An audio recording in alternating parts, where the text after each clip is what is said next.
Thank you very much, ladies and gentlemen, for this opportunity that you have given me to be a part of this highly distinguished platform. And not only giving me that opportunity, but allowing me to come and address you. It's a rare privilege. It's a great honor. I do not take it for granted. I value the opportunity so much. And I say thank you. Thank you very much. The day is not a very convenient day for me, but I owe a debt of gratitude for the trust that you have all reposed in me, that I needed to find a way to bend over backwards to make it happen. So I welcome everybody. I greet you a good afternoon, and thank you for being here. I am not an accountant like Mr. Deyemo has said, but nevertheless, it's good to rub minds with you. I don't want to drag the presentation, but I just wonder if you know the kind of mindset, reactions, attitude that we non-accountants have about accountants generally. In the course of your professional practice, what has been some of the feedback you have always gotten from non-accountants about accountants? Can we have one or two such feedbacks?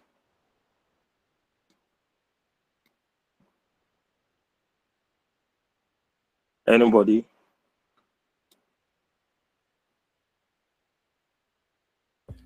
Sorry, kindly repeat the question so that the audience can understand what you mean, sir. I'm wondering what has been some feedback you have received from people who are not accountants, general conceptions about accountants. Yes, can I speak, Mr. Tibitaya? Please go ahead, sir. Yeah, thank you very much, Mr. Gidado. It is a wonderful experience, especially when we accountants speak in the language we understand, and people like you who are non-accountants find it difficult to comprehend. I want to speak from the angle of my experience in an AGM I just had day before yesterday at a social, very big gathering of people, professional, non-professionals, and everything, but mostly allies. And then at the end of the day, when we speak, the moment they feel lost, the impression they have is, the accountants have cooked up the figures. And so, instead of interpreting, instead of being able to analyze, what actually resulted in this profit, nobody wants to know. The impression is, the auditors have cooked up the figures, they dance to the tune of management has thrown money, and so the accountant is trying, the auditor is trying to cover them up so that it gives a bad impression about the effort that the auditor will have put in. And this thing I'm telling you the tension was so high to the extent that they have to suspend the process and say they want to set up a forensic investigation. But there were senior members of the profession who were trying to say, look at the cost of diesel, look at the cost of energy, look at this, No. As long as it is lost, somebody who is not conversant with such information, they believe that, it is fraud. So that is the perception of some allies who are not familiar with accounting and the auditing profession. Thank you. Thank you very much, sir. You have succinctly done justice to what I was looking for. And that's where the place of financial literacy comes.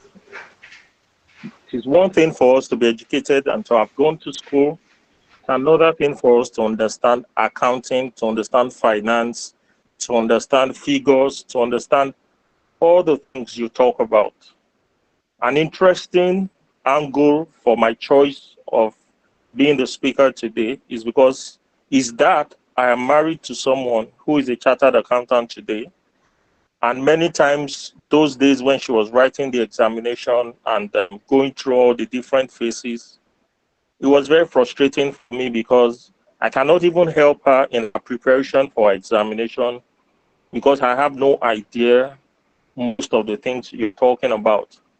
And like the person who responded said, a lot of times when accountants present or make their presentations, the people listening, even though they are elites, they're educated, they are enlightened people, many times an accountant will finish a presentation that took 15, 20, 30 minutes.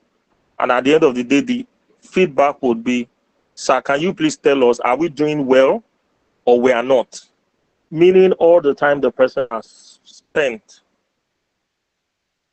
we still do not get the gist of what is being said.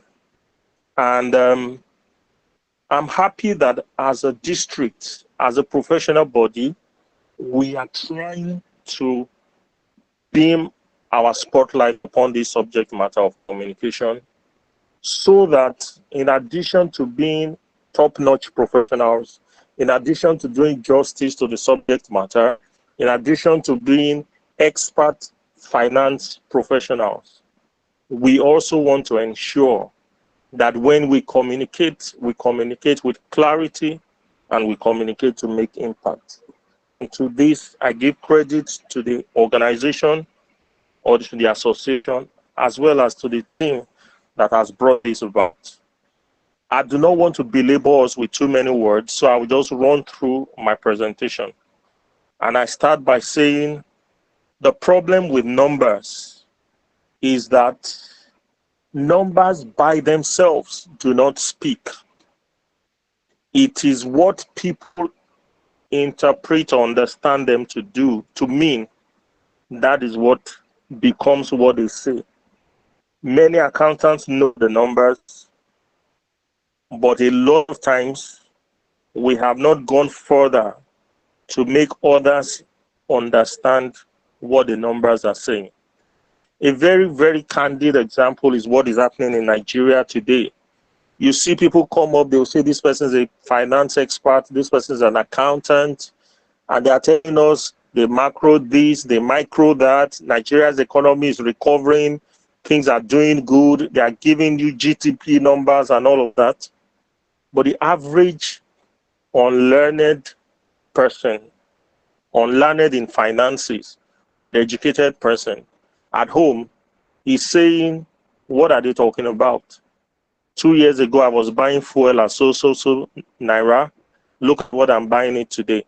So time ago, I was buying bread at this amount. My rent was so and so. What are we talking about? How can you be saying the numbers are good when in my own personal experience and in my own family finances, it is not so? So how do we go about explaining financial reports, financial communication in a way that will help people to understand?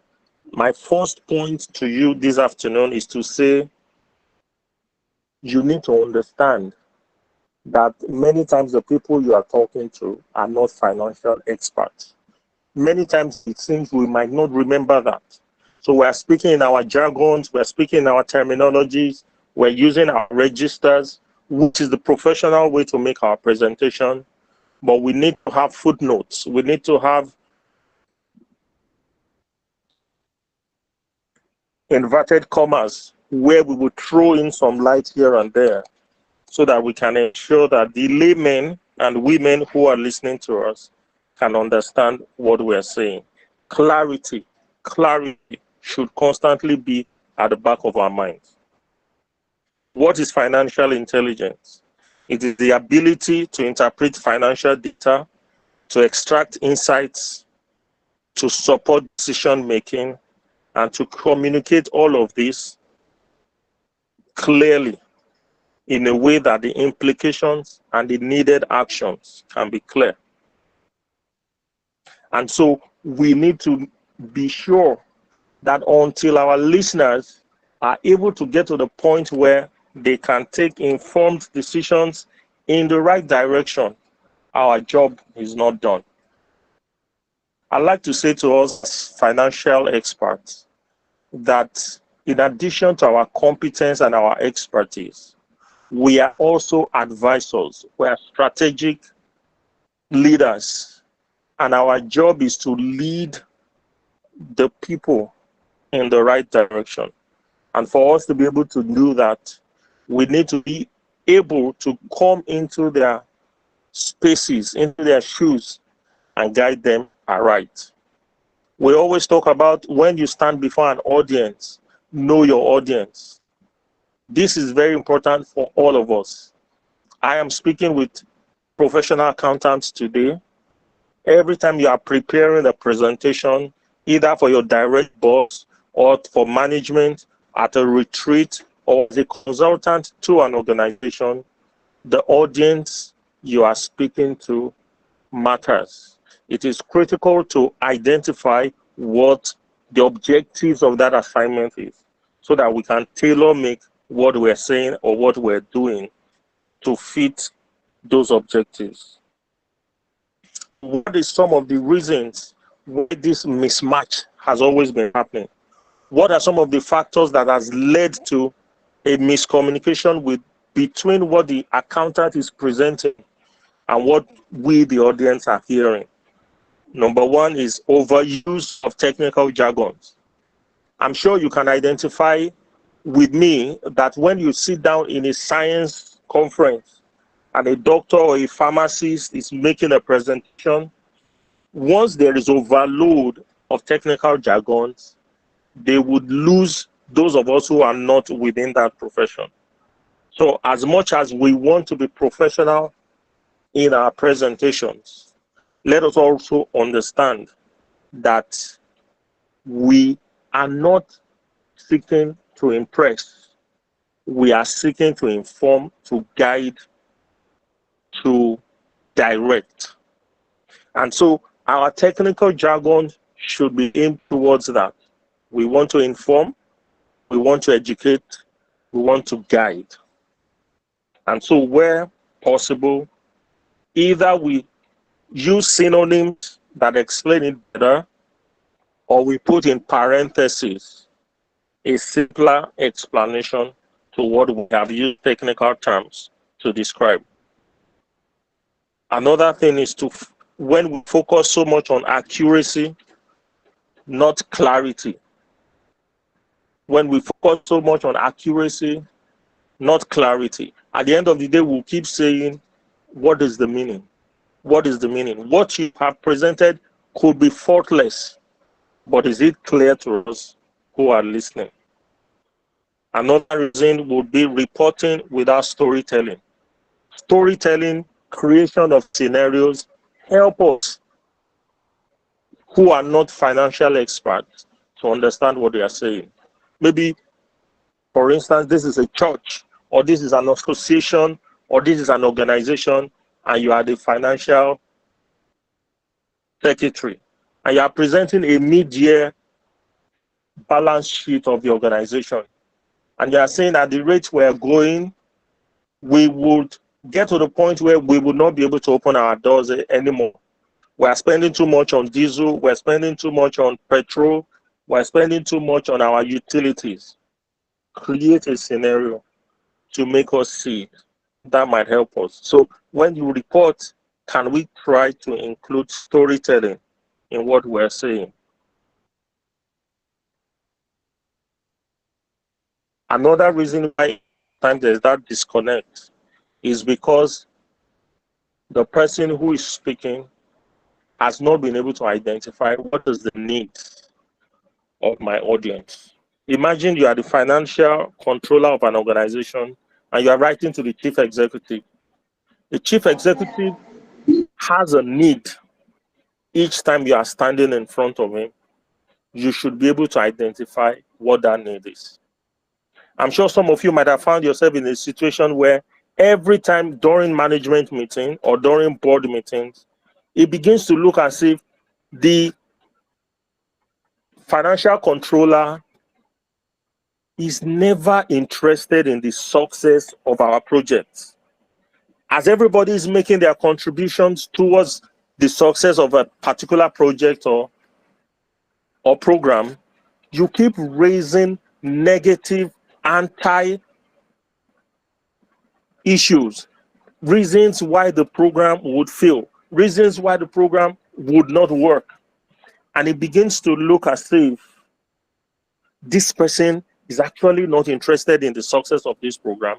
He's always raising red flags.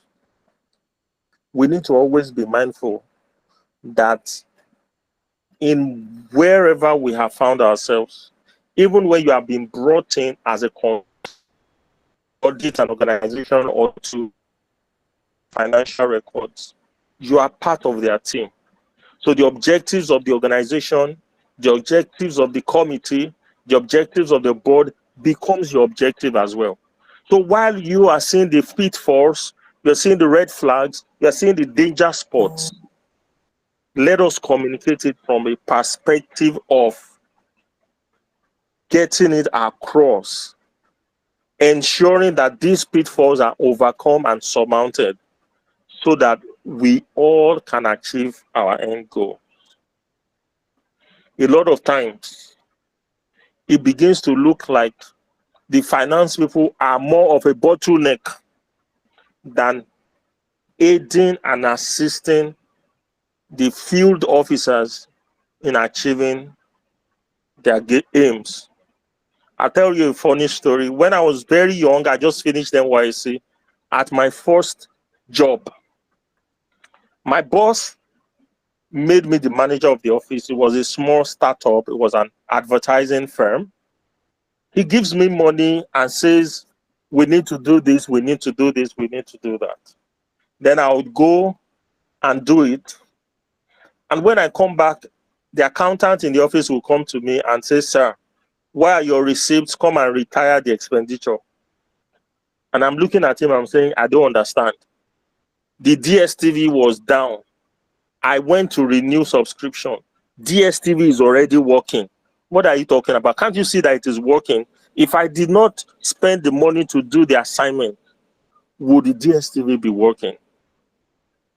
It always seems to be as if the guy is not interested in whether the DSTV worked or it didn't work. Just give me receipt, let us retire. I had to take interest in his job, and I discovered that, okay, for his books to be correct, these are the things he needed. And I learned how to comply with financial regulations. But I feel, in addition to compliance with financial regulations, finance people also need to be interested in the modalities by which the assignment is achieved. So, as we focus on the needs, we focus on clarity, we include storytelling in our reporting, we do not overuse technical terms, we learn to break it down. So I'm saying here that CEOs don't want spreadsheets and tables and charts alone all the time. They want to see graphically what are the risks, what are the opportunities, what are we to do next. Let us finish putting down our technical presentation, then let us condense it into normal everyday language where we talk about the risks, the opportunities, the achievements, and the next line of action. So let us move from being accountants to strategic communicators. Let us not just report, let us also interpret. As we're reporting the numbers, let us interpret them. Let us focus on decisions, what needs to be done. Let us be proactive. Let us communicate strategically. Let us always identify who our audiences are. You are just focusing on the big picture. Sometimes you are talking with team, and for the operations people, they just want you to help them with practical implications. There are times when an accountant knows that at the time you are originating the document for this assignment, you will already run into a roadblock. Because today is a Friday, it's almost close of work. This thing cannot be processed effectively before Monday. And you have realized that this thing needs to be executed first thing on Monday morning. As accountants, can we step out of the line and give us one or two strategies as to how we can go about it and achieve what we need to achieve? Help us with decision making, guide us, teach us strategies we need to use. Help us to ensure success because we are on a team. Let's use an acronym to talk about impact. IMPACT. For the letter I say insight. What is the data saying? Insight. What is the data saying? The second alphabet is meaning. Why does it matter? What that data is saying, what does it matter? Why does it matter? What is the importance of it? Third alphabet, P. What is at stake? What in these two things we have talked about? What is the data saying? Why does it matter? What is the problem arising from it? And then for A, what are the actions we need to take? We lean, we rest, we depend on our financial people, on our accountants to tell us necessary actions we need to do to arrest salient situations from time to time. So what actions do we need to take? See consequence. If we act, what would be the consequence? If we do not act, what would be the consequence? Let this be part of the impact of your communication so that the organization can be saved. And even if we do not follow your counsel and the reverse happens, everybody would know that the finance man, the accountant, told us this would be the consequence. And then for T, what are the takeaways? What is a one clear message for us to remember from all of this? So can we begin to structure our communication moving forward with this acronym? Impact, insight, meaning, problem, what actions should we take? What are the consequences of those actions or inactions if we choose not to? And what will be the takeaways at the end of the day?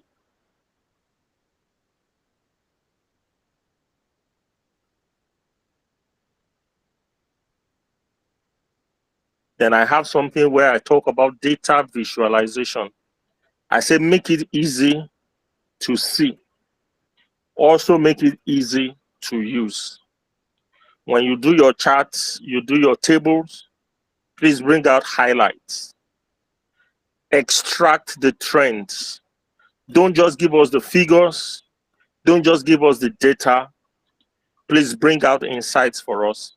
Bring out highlights for us. Expose the trends to us so that at a glance we can see and immediately recognize dangers, immediately recognize trouble spots, and immediately be able to clarify necessary steps in the right direction. There's a rule here that says if it takes more than 5 seconds to understand, then you still need to simplify it further. If you are presenting any document to us and it will take us more than 5 seconds to comprehend and to understand it, then please walk over it again to simplify it further. Let us communicate risk and uncertainty. Be clear, but don't be an alarmist. Don't make us panic. Don't make us fear. Don't make us to be agitated, but ensure clarity. Don't hide the risk. Expose the risk to us, but teach us needed steps that we need to take to also minimize it or avoid it totally. Offer scenarios. Give us quantifications where possible. Give us best case scenarios, likely case scenarios, worst case scenario. Teach us that if we continue at this trend, this is where it would lead to. But if we can divert this way and that way, this is how we can mitigate it. In other words, what we are saying is we are not just accountants and financial experts alone. We are advisors. We are to provide guidance. We are to help mitigate risks. We are to help mitigate dangers. When the Yorubas say, "Agba o kin wa loja, kore omo tuntun wo," it applies to accountants accurately. That where there's a professional accountant in any situation, people should be able to avoid stepping out of line, violating financial, what do you people call it again now? Financial regulations. Financial regulations, yes. And avoid pitfalls generally. That is why we have you. That is why everybody knows that even as a startup business, as an SME, you need to have a professional accountant guiding you. That is the only way you can avoid sinking into the gutter. You are critical advisors. You are strategic advisors. You are the ones to protect and to guide. Please, let us be mindful of all of this. So be concise, be confident, be solution-oriented. Let's not be red flag-oriented alone. Let's not be danger-oriented alone. Let's be solution-oriented. Let us know that we have this accountant who always shows us a way out. As he shows us the realities on ground, he always guides us in the way to avoid it. Let's always have in our reports and presentations that based on this above analysis, I thereby recommend as follows. Your recommendation should be the high point of your presentation. That should be the part everybody is waiting for. Because yes, you have expertly and professionally showed us graphically how the situation looks like. But now when you get to the recommendations, you are showing us these and these and these are the steps we need to take to ensure that these pitfalls are not achieved and our highest achievements can be reached.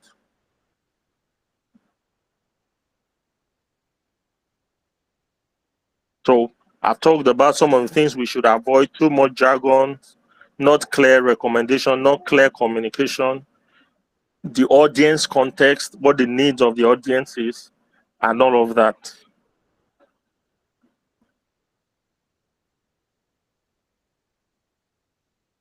The most valuable accountant is not the one who knows the numbers, but the one who can guide us to act accordingly. I take that again. The most valuable accountant is not the one who just knows the numbers, but the one who can guide us and help us to act on them and act accordingly.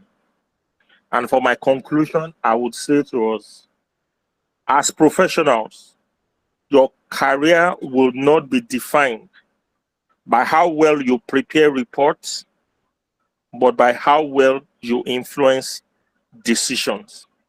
It is not how excellent your report was or how timely your report was, and your report was done. It was excellently done. It had all the charts and all the graphs. Your career will not be defined by that alone, but by how well you influence decisions. Financial intelligence is powerful, but only when it is understood. Learn to simplify, learn to structure, learn to speak with clarity and confidence. That is how you move from being an accountant to becoming a trusted advisor. Those are my thoughts this afternoon, ladies and gentlemen. I thank you for your audience. I thank you for your attention. Let's see whether there are some needs for clarifications here and there. Thank you very much. Thank you, Mr. Mayowa Gidado. It was very concise and precise, straight to the point. One key takeaway from this presentation is from the final thoughts shared. The most valuable accountant is not the one who knows the numbers, but the one who can make others act on them. I'll be lying if I search to you that some of the assertions, some of the assumptions made during the presentation are not right. You know, for accountants, the training is to, number one, compliance. You must comply. So we find ourselves at the junction whereby at the top of our pyramid, we find compliance in there. So maybe that is what takes majority of the attention and stylishly eats into the bits where we get to communicate what we have done to the audience, and that is where everything falls apart. Because just like Mr. Vice Chairman said earlier on, it has been a recurring decimal whereby the professional accountants will spend days and nights putting together reports, trying to make the audience understand, and by the time we get there, everything just crumbles and they just start making claims. And just like I said earlier, that's where the issue of the expectation gap. You go for an assignment as an accountant or an auditor, and they're asking you that, yes, so how much has the MD stolen? How much has this person misappropriated? Who is the culprit? What do we need to lay claim to? There was an assignment recently, May reconciliation, where the clients kept asking, so how much have they embezzled? No, this exercise is about reconciliation. This is not an investigation. So how much has been embezzled? I need to tell the chairman, this exercise cannot tell you what has been, it can only advise you what has gone wrong, where it has gone wrong, and the next steps that you are going to catch thief from this assignment. Please disabuse your mind. That is not going to happen. So once again, Mr. Mayowa Gidado, we sincerely appreciate you for taking out of your time. We understand that this afternoon you have a special event, but because we have called, you have made it a priority to come and speak to us. We are grateful for your time. Ladies and gentlemen, I wouldn't know if we have questions, comments, and clarifications that will require from the resource person before he takes the leave this afternoon. If you do so, if you still have one, kindly raise up your hands virtually so that we can call on you to either ask your questions or make your comments. Anyone with questions, anyone with a feedback, it can be in form of a feedback that you want to share with the resource person for what we have listened to just now. While we're waiting for people to respond to that, I would like to take this opportunity to introduce us to our next technical session. Like I said earlier, the technical committee is working day and night, and that we have a schedule, lineup of activities for the next quarter. So by the grace of God, come the month of April, we'll be looking at something that borders on sustainability. The theme that we'll be discussing in the month of April is the Green Ledger how ICAN members can lead Africa's sustainability revolution. I take that again. The Green Ledger, how ICAN members can lead Africa's sustainability revolution. You would agree with me that sustainability reporting is at the forefront of the professional landscape these days. And that is why we have made it a point of duty to look at that theme. Once again, the Green Ledger, how ICAN members can lead Africa's sustainability revolution.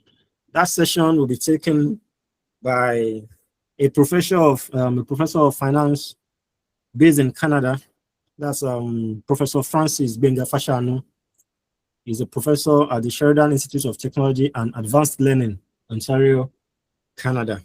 So kindly be on the lookout for the timetable on that technical session. It will take place on Sunday, the 26th of April, 2026. Thank you. Once again, ladies and gentlemen, do we have questions before we let Mr. Gidado get on to other activities this afternoon? I think I saw, okay, we have Mr. Jacob Arinze. Please go ahead, sir. Yeah, good evening, sir. Thank you. Can you hear me? Yes. Okay. Now, I want to ask a question. Let's say as a CFO or the financial controller, and now you are presenting the financial statement, you are presenting the FS, and you find out that there are red flags or lapses, and the lapses is as a result of the activities or the actions of top management actions or top management activities. So how do you now present it or let the top management know that those red flags are a result of their actions? I don't know whether you get my point. Okay, if I got it correctly, if in the course of presenting the financial report, you find out that there are some issues, lapses, and non-compliance, non-conformities that are due to the negligence of top management, that how do you communicate it to them? Is that right? Yes, yes. Okay, so Mr. Gidado, the floor is open to you. Kindly address that. Thank you very much. Immediately we got to the question and answer. I was saying, I hope they will keep the questions to when I'm gone, and then they will answer it amongst themselves so that I don't end up putting myself in trouble. But I like the question that has just been raised. Very good question, because this is a very practical situation that happens. You have found out that the real key stakeholders, decision makers in the organizations, are the ones who are creating the problems. We would need tact.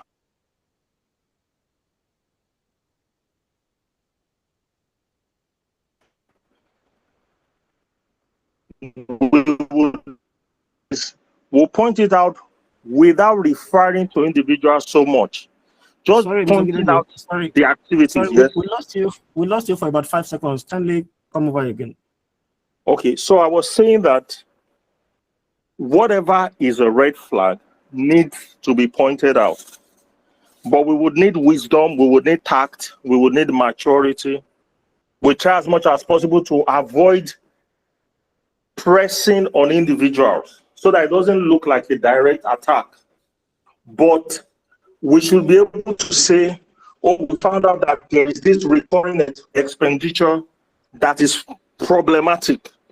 Let the professional man point out the things that he knows would create a problem for the organization.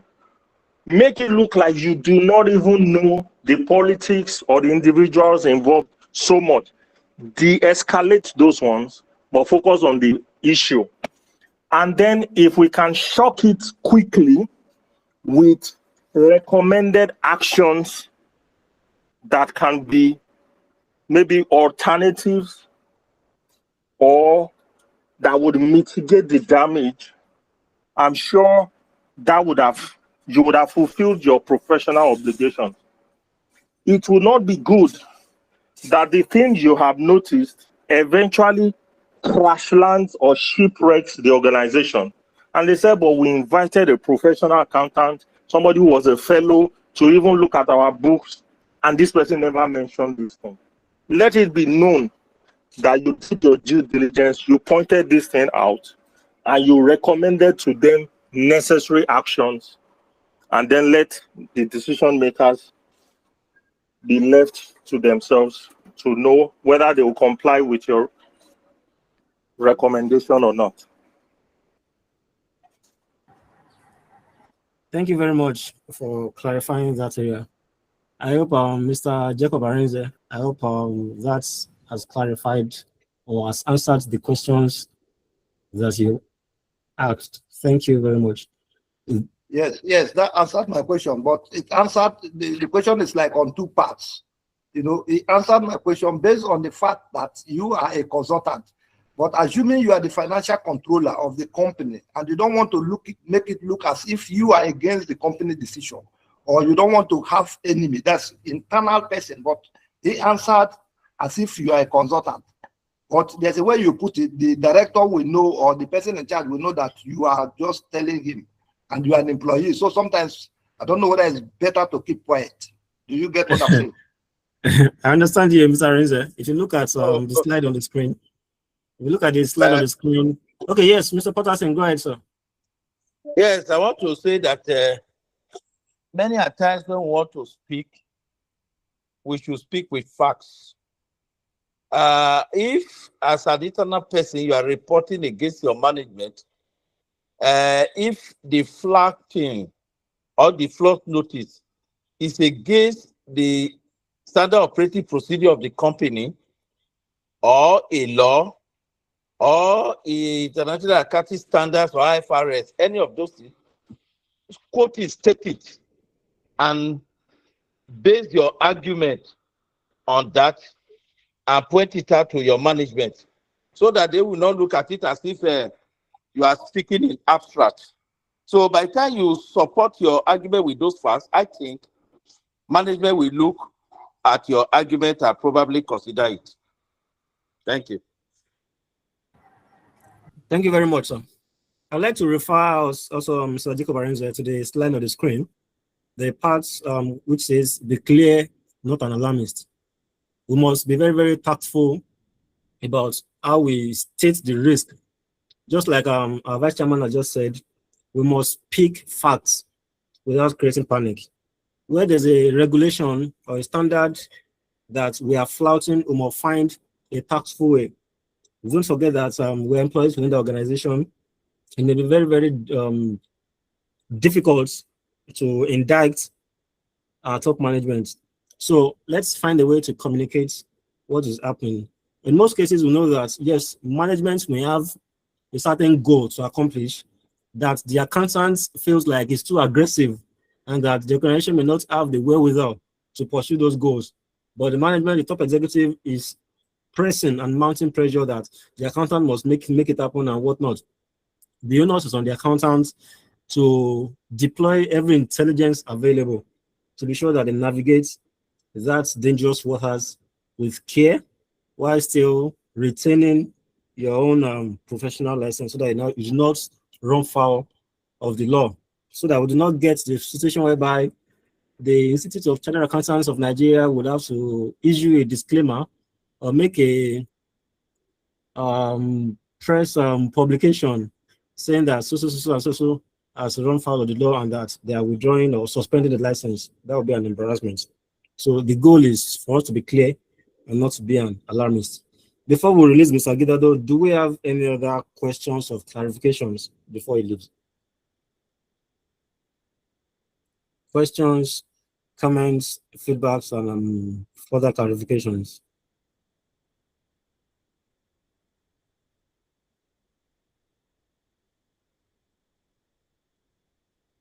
Okay, Mr. Technical Secretary, do we have any comments from you before we go to the next line item on our agenda?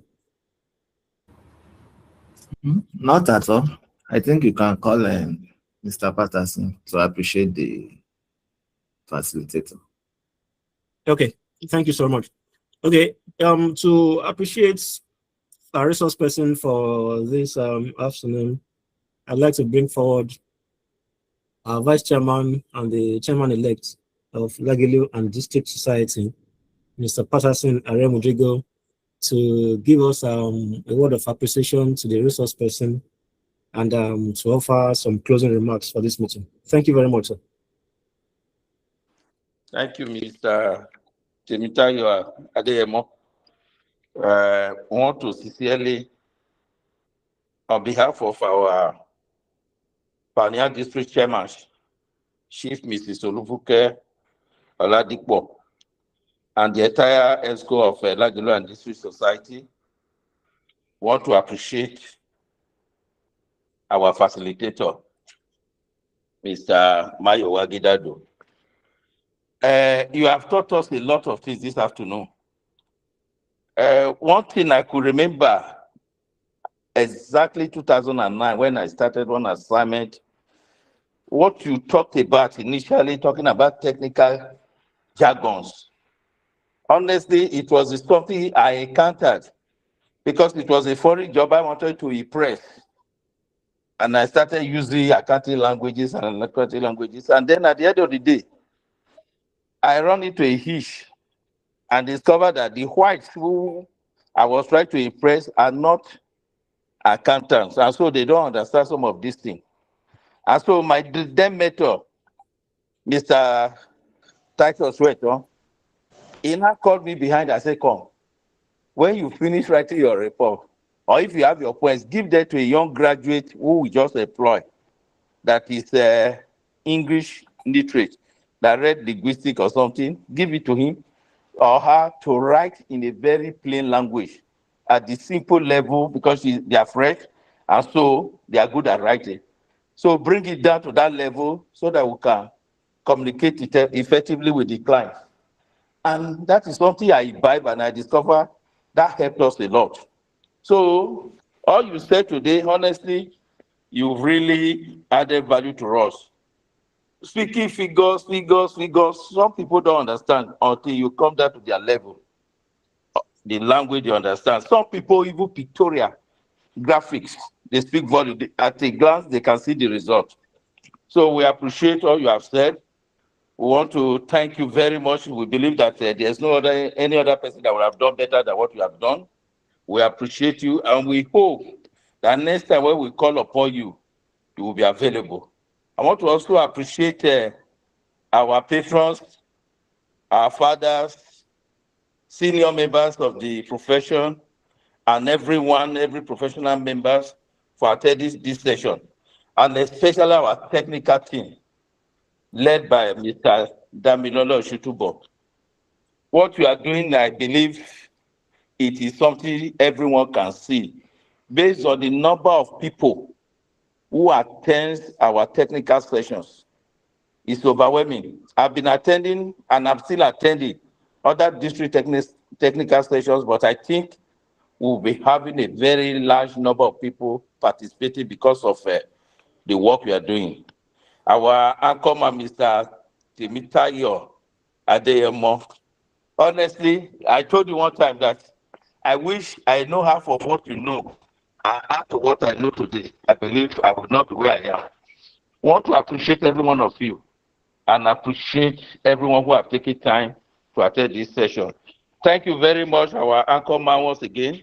We appreciate you. Next time we call upon you, we pray that you will join us and you will provide whatever services we require you to do. Thank you and enjoy your evenings. Thank you, Mr. Vice Chairman.